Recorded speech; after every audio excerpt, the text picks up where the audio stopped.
Welcome to Bloom with Ansa, a platform for holistic growth and transformation. Today, I'm thrilled to host our esteemed guest, Elizabeth Kipp. Elizabeth is a renowned chronic pain specialist, a trauma informed professional, and addiction recovery coach. Elizabeth offers simple yet transformative tools to help individuals break free from pain, trauma, and addiction. And what I love about Elizabeth is her compassionate and holistic approach to empower people to heal deeply and reclaim their lives. Join us as we explore Elizabeth's unique methods and her inspiring journey towards fostering resilience and well-being. Thank you so very much, Elizabeth, for taking the time to have this conversation with us. I'm so excited and so thrilled for us at such a crucial time to be diving into this conversation so we can all learn the tools, how to manage our traumas, how to manage past traumas and the current traumas that are happening right now as we speak. So I appreciate your generosity with your time and your wisdom. So let me begin with our signature question, which is, what does the word bloom mean to you in your personal and professional life? Well, thank you so much, Ansa. It's great to be here. I appreciate you asking me on. Powerful question. So bloom to me means coming into the full expression, a full expression of my life, a full expression of my potential in the moment. We're always evolving. That's the nature of growth. That's the nature of creator. We're creators constantly creating, and we're constantly evolving. So bloom is what is the full expression of me in this moment, and that is what that's for me personally, but also it applies professionally, because at this point, as a stress management and historical trauma specialist, like, I'm answering the question, how can I meet the need of the moment for my client? That's statistic, but in terms of this, what are we doing with our self-care around the burnout? Well, if you're on a stress pattern like that, you're going to burn out, right? I ended up having chronic pain, and that was part of it. So the idea there is to unravel that stress pattern. And as I said, the brain is very responsive to what's happening now. So in this moment, based on the fact that I told you I have an old stress pattern that I've been unraveling over the years, Right. From the brain point of view, you can ask yourself, this thing I'm doing right now, is it helping me to find a new way to live, a way of freedom, a way out of the stress pattern, a way of calmness, alertness, but calmness? Or am I putting this thing I'm doing, is it feeding the old stress pattern? And that's how powerful that's how powerful our choice and our attention is in our life. Wow. Where's my attention? What am I choosing in this moment?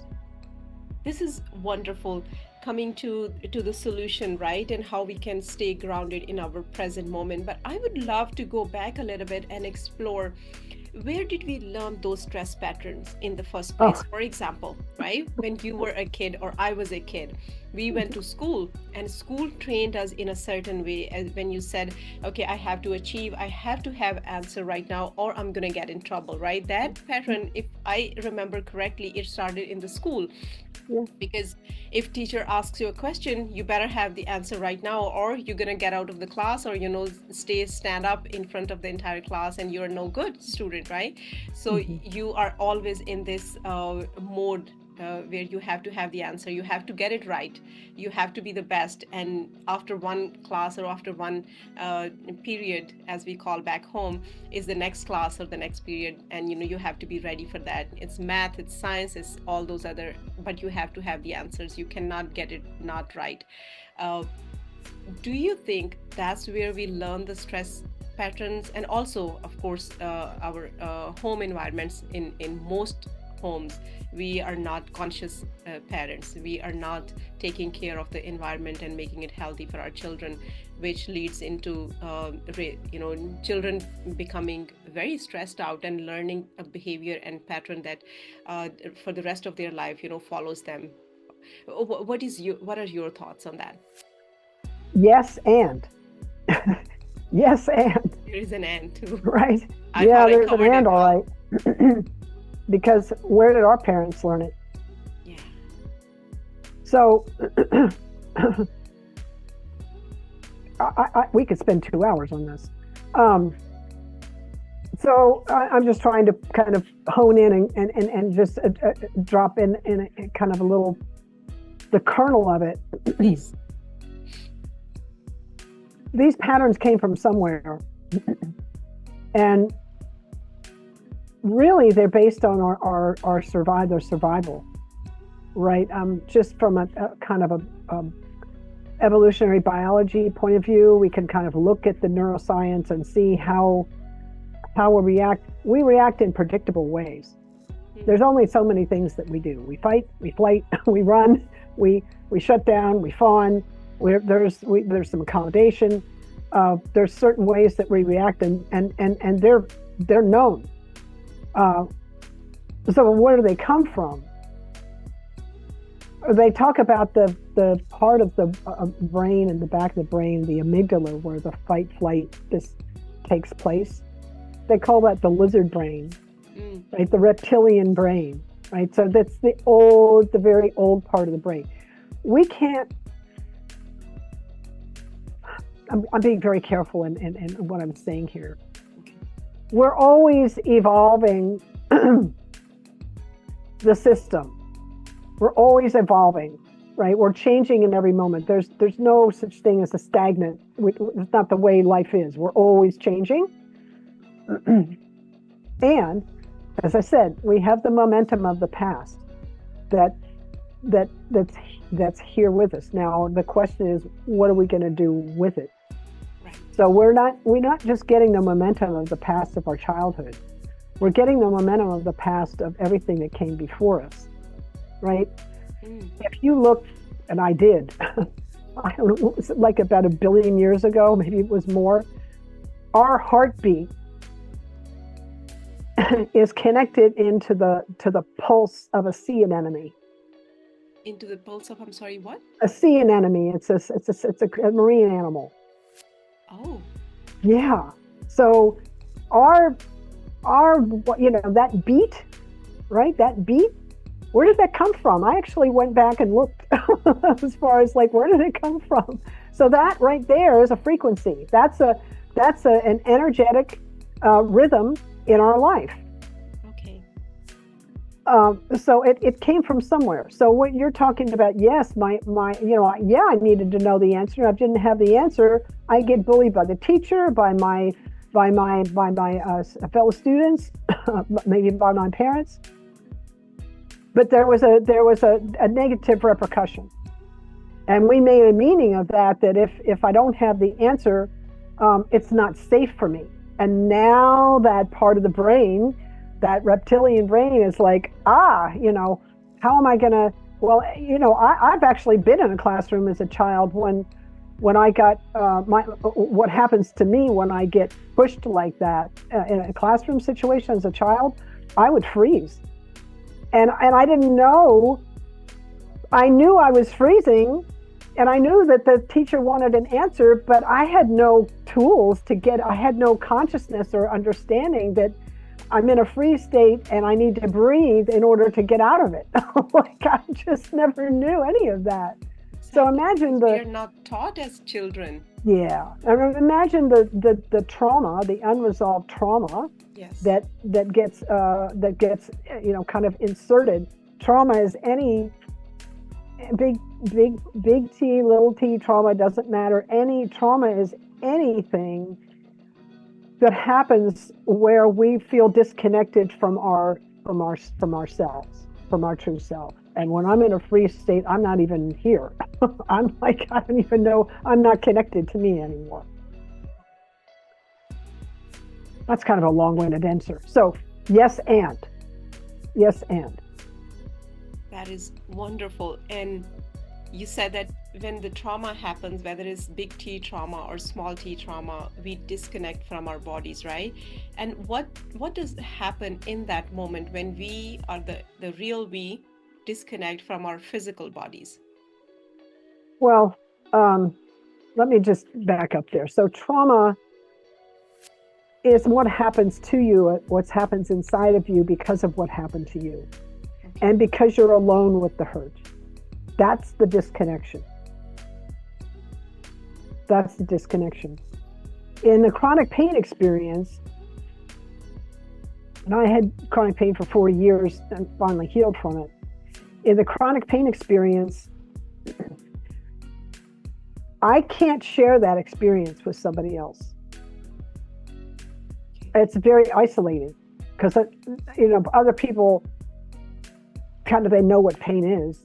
Maybe they even know what chronic pain is, but they're not having my experience of it. So that can be very isolating. And we're really talking about the mind here and the way the mind, the ego kind of navigates stuff, especially when we don't feel safe. Really, that trauma thing, when we disconnect, it's not necessarily only disconnect like this dissociation that we're talking about, which is kind of it's more mental than it is physical. It's also psychological. I don't belong anymore. I don't have a sense of belonging anywhere, right? Dr. Bruce Perry, who's a trauma specialist, kind of pointed out the hierarchy, what I call the hierarchy of healing, which is safety first, regulation. Second, sense of belonging. Third, learn. So the way he put it was regulate, relate, reason. So what does that mean? That means that I have to have a sense of, I have to feel safe. Physically, mentally, the nervous system has to feel safe before I can have a sense of belonging. And it means I have to feel safe before I can learn. So first, safety. Second, sense of belonging. Then you can learn. So that classroom situation that you and I were talking about, if the teacher is like, rah, rah, rah, right? I'm not feeling safe. That is not a safe space. So my nervous system is activated, and I'm feeling under threat. I don't feel like I belong. I'm not connected to that person because they're yelling at me. And for God's sake, there's no way I'm going to learn in that situation because I'm too busy dealing with, like, how do I protect myself in this moment? Yes. You can't protect and connect at the same time. Right. This is mind-boggling how we never pay attention to this kind of environment and behaviors by the teachers, because I know let's say 36 years ago, when I was a child in my early school days, and all those teachers, they would behave in all kind of ways and say all kind of things, right? All kind of mean comments that now if I look back and I'm like, I cannot believe I grew up and had teachers like that, and still I'm able to, become the person that I am. I must have done something right by myself, right? Well, we have resilience. We have massive resilience.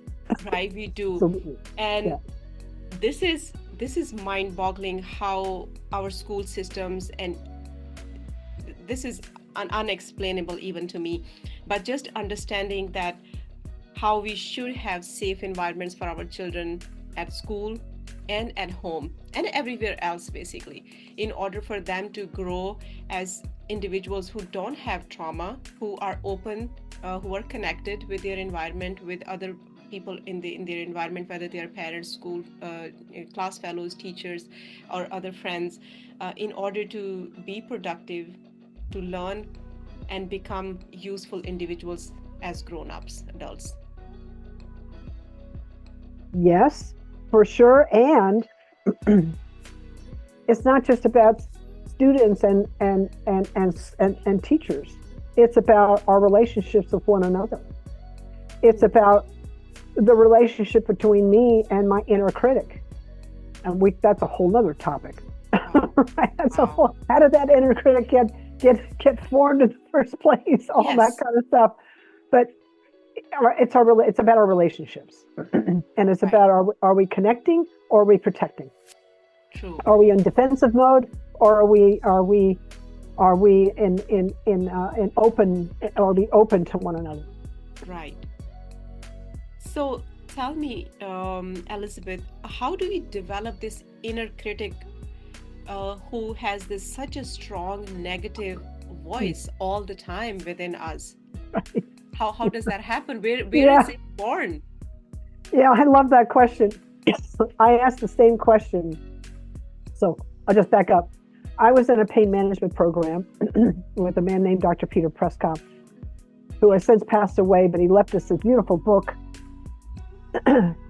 Conquer Chronic Pain, an Innovative Mind-Body Approach. Amazing, amazing man. He was an expert he was a psychologist, psychiatrist, he was an addiction specialist, he was a brain physiologist, he was a researcher. He was astonishing. He had like 10 different medical degrees and was board certified. It's just amazing. I asked him one time in a room with other chronic pain sufferers, we were just kind of on a break, and I just happened to kind of offhandedly say, by the way, like, how is it that the inner critic in my mind, my inner critic has the same voice of the scariest person in my life as a kid? Like, how does that even work? Yes. and here's what happened. Everybody in the room who was coming back from their break, everybody's nodding. Yes. It's like I am right now. I was like, okay, this is not just me. Which was astonishing to me at the time. Yes. And Dr. Prescott says, because we're wired to attend to the greatest threat. We are wired to attend to the greatest threat. My God. It's to keep us safe so we can survive. This goes back to the lizard brain. And this goes back to understanding the root of our kind of unconscious automatic pilot programming that we've got. And maybe an appreciation of how life is a challenge. Yes. It's full of joys and challenges. And now maybe we can all have a little more compassion for ourselves and others when we understand the weight of our programming. Exactly. Wow. And how do we work with this inner critic to get a little bit more, empathetic towards us? Yeah, I love that. I love that question. I actually have an exercise. I have a freebie that I give out that's 5 ways to relieve stress, anxiety, and fear. And it's actually a series. It's a series of. It's actually 7. It's a series of 7 emails. 2 of them are bonuses. And I think it's the last bonus is teaching you how to re-script your inner critic. And I'll tell you how I did it, because I did this exercise myself, and then I decided to put it together as an exercise for everybody because it's so powerful. And then you asked me about it. So I took my inner mean girl I took my inner critic to inner mean girl reform school. Wow. What is that, please? Help me And I understand. gave her a makeover. Okay. I gave her a makeover. Oh, you did? Yeah. So I got to a point where I was just done with the fighting, with this incessant voice. And I stopped for a moment and I envisioned, what does she look like? Well, she looks like a Supreme Court judge. What does she sound like? Well, she judges everything. she's got a comment about everything, and she's always judging everything as bad, right? What does she smell like? She smelled like kind of musty old robes. She's got all these old robes on. They're musty. She looked pale because she hadn't been out in the sun, and her, her expression was drawn, and serious. And so I hit all five senses. What does she look like? What does she smell like? What does she taste like? What she tastes like dust, right? Not pleasant. Taste. So what does she, all the senses, right? What does she sound like? What does she sound like? What does she look like? Right. What does she appear? And I got this sense of her, and I thought, oh, that's very interesting. I had never done that exercise, and it wasn't like I sat there and like had this great imagination. This is just what showed up, right, when I asked the question. Then I was like, well, how am I gonna, how am I gonna work with this? So I took her out into a garden. Okay. And I changed her Supreme Court judge robes with a beautiful white embroidered flower dress. And she had her hair up in a bun, and I took her hair down, and I brushed her hair so it was nice and flowing. And I gave her some lavender to calm down and some chocolate to sweeten her up a little bit. And so she had calmness around her, and she had the sun, and she had this sense of calmness. It was a completely different perspective for her, right? Right. We talked about what's going to happen in this episode. I'm going to change your perspective, hopefully, give you a new perspective.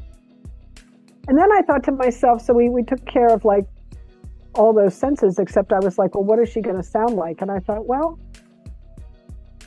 why don't we turn her into a comedian? Give her a voice like a comic, right? And I thought, okay, so female, because I'm a female. Right. And then I thought, what female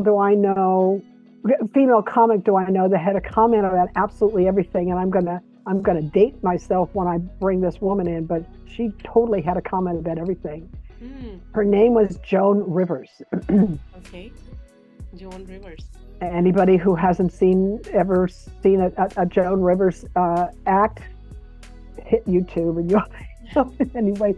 She was hilarious. She had a comment about everything and anything, and she really literally she would comment on anything, and it was funny. And she had this way, cynical, funny, but still funny, right? So I was able to really change the whole frequency, if you will, the whole energy of this inner critic. And then the interesting thing was, how do I implement? Right now, I've got these. I've identified these two personas. How do I implement? Well, it was funny because I was really asking my higher power, how do I implement?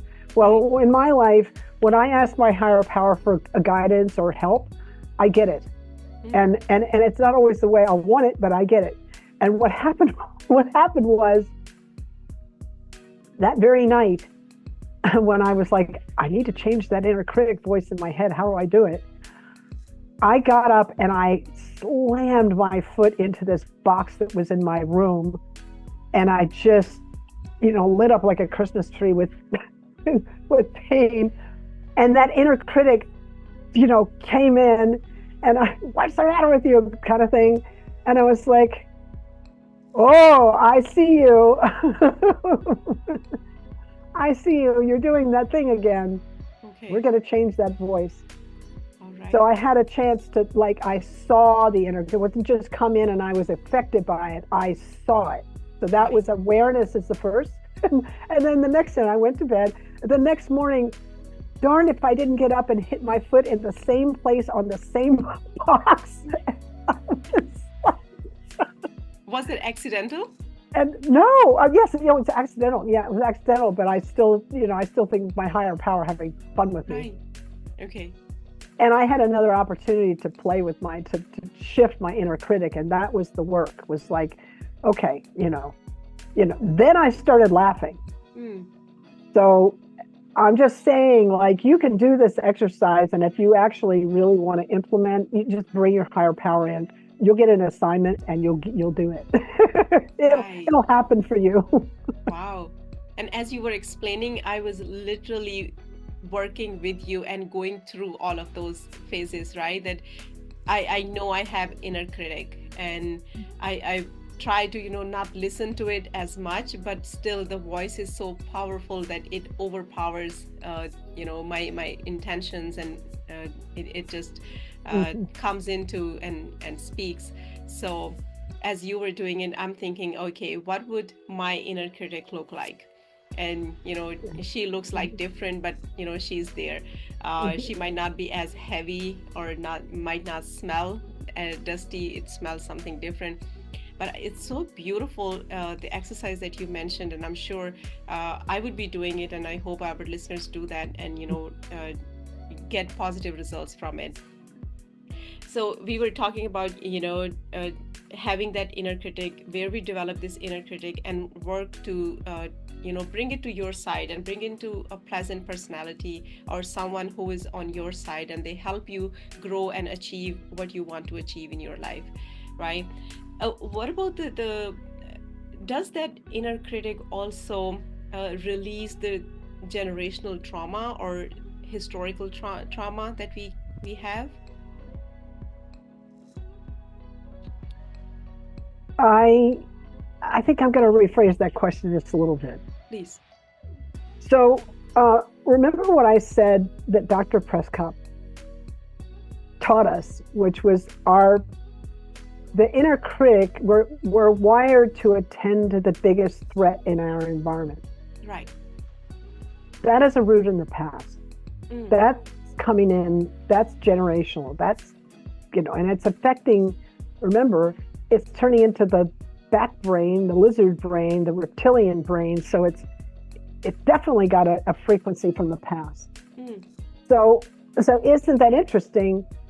When we notice and remember, I also said the breath has a direct connection. That long exhale has a direct connection to the nervous system, to the brain.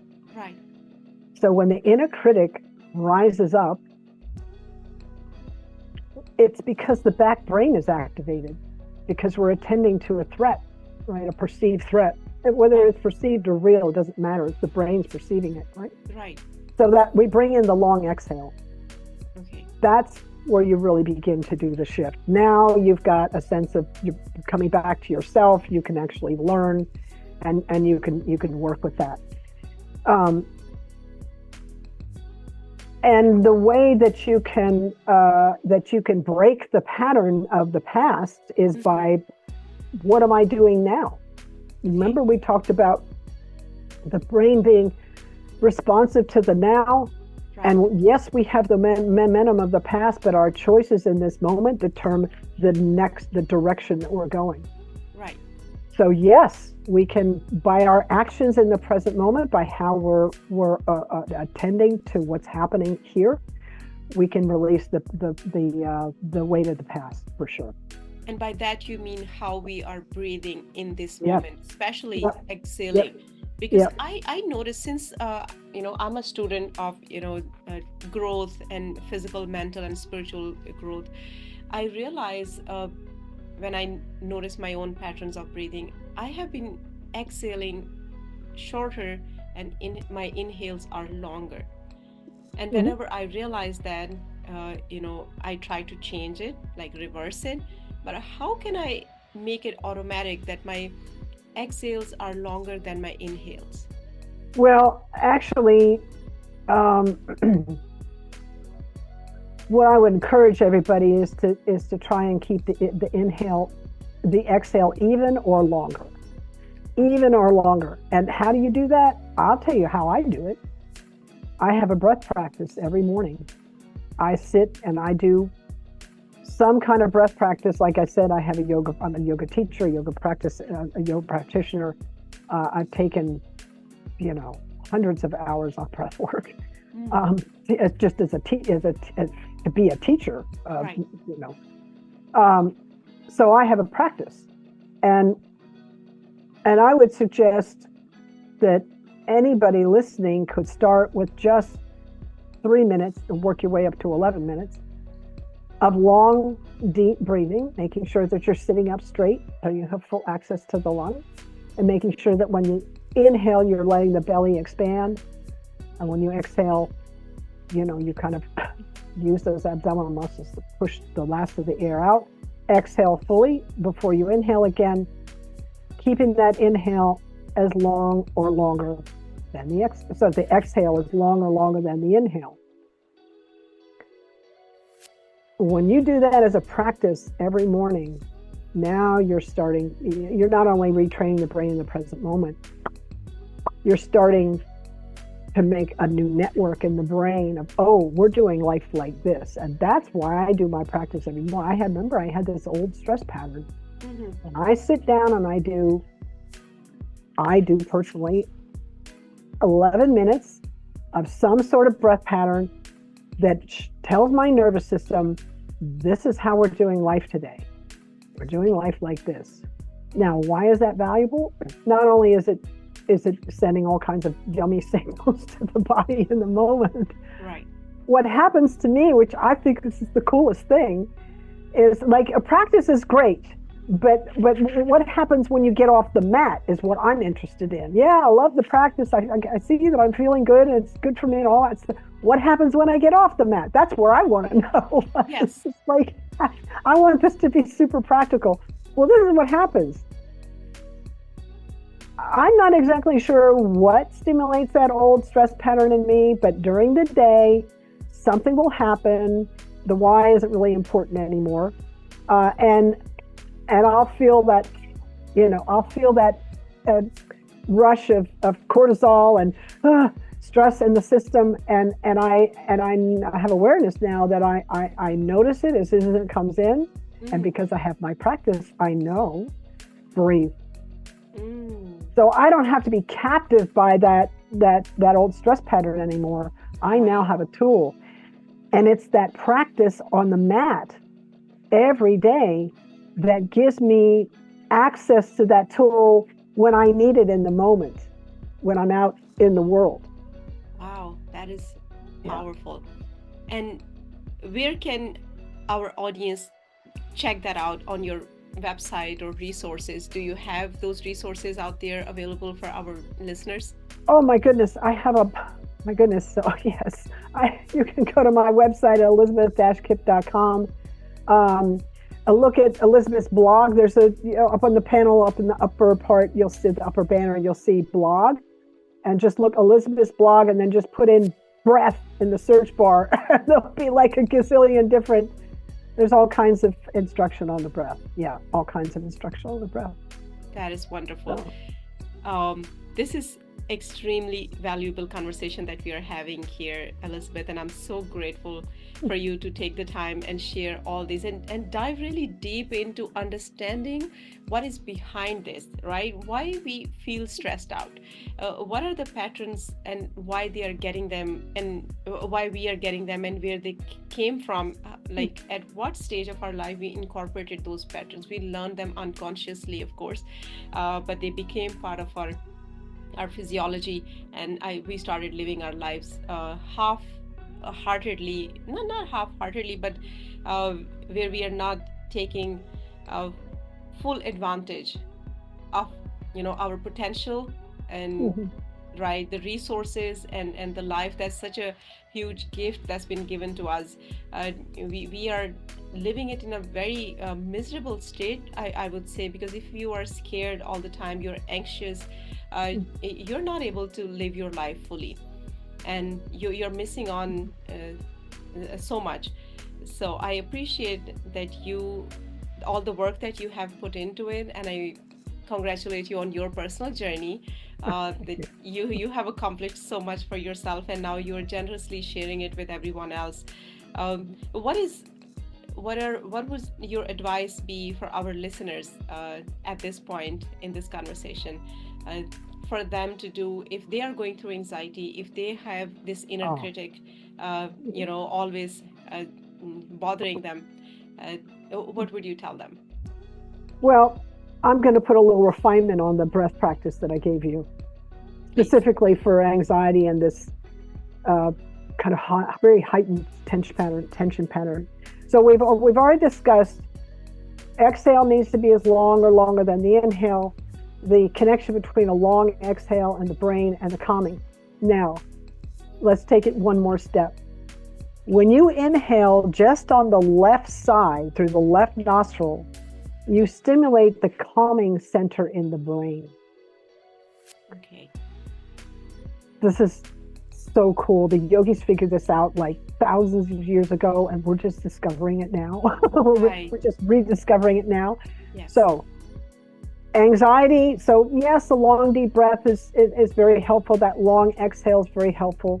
But anxiety, left nostril breathing. Just through the left nostril stimulates the calming center in the brain. And again, as you're breathing, exhale as long or longer than the inhale. That's going to, 3 minutes of that, and the nervous system is going to go, oh, I'm safe after all. So wow. it's this is for people that have anxiety. And I had panic attacks, and I know what it's like to live with anxiety. I know it well.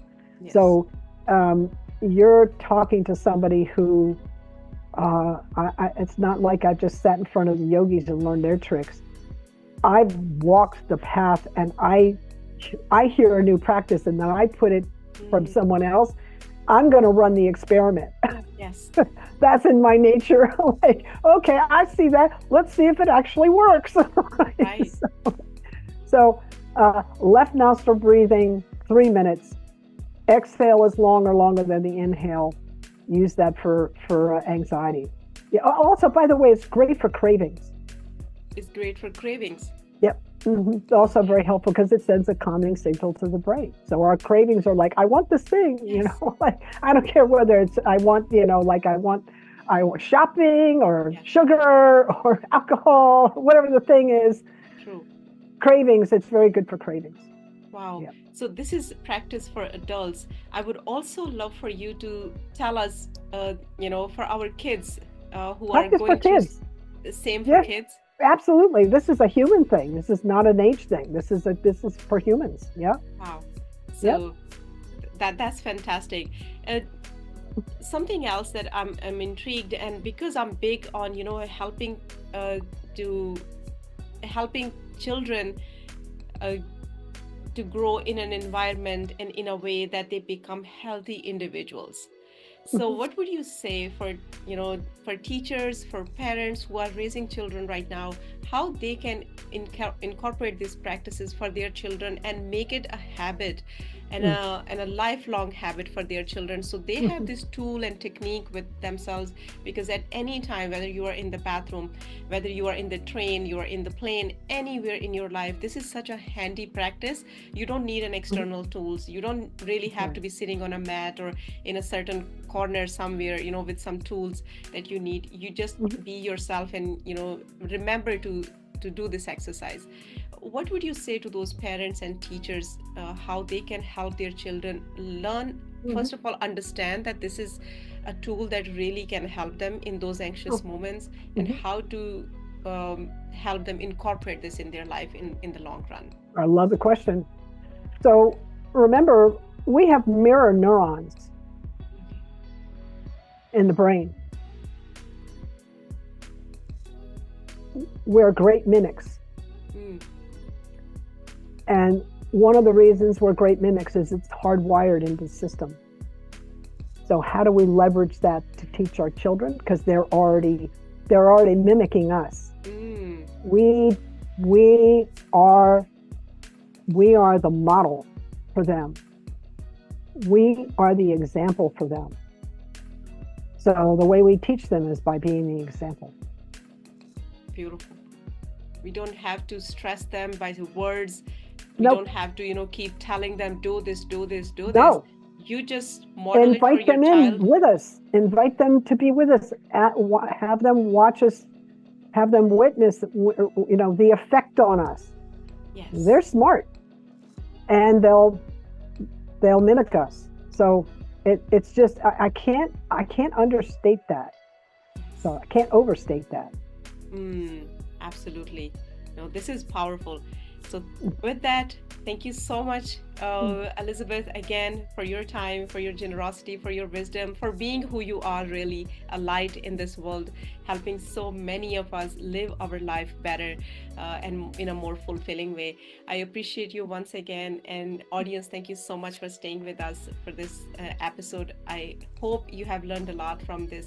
And please apply this practice if you feel anxious at any time in your life, whether you're a professional, your mom, your teacher, bus driver, whoever you are.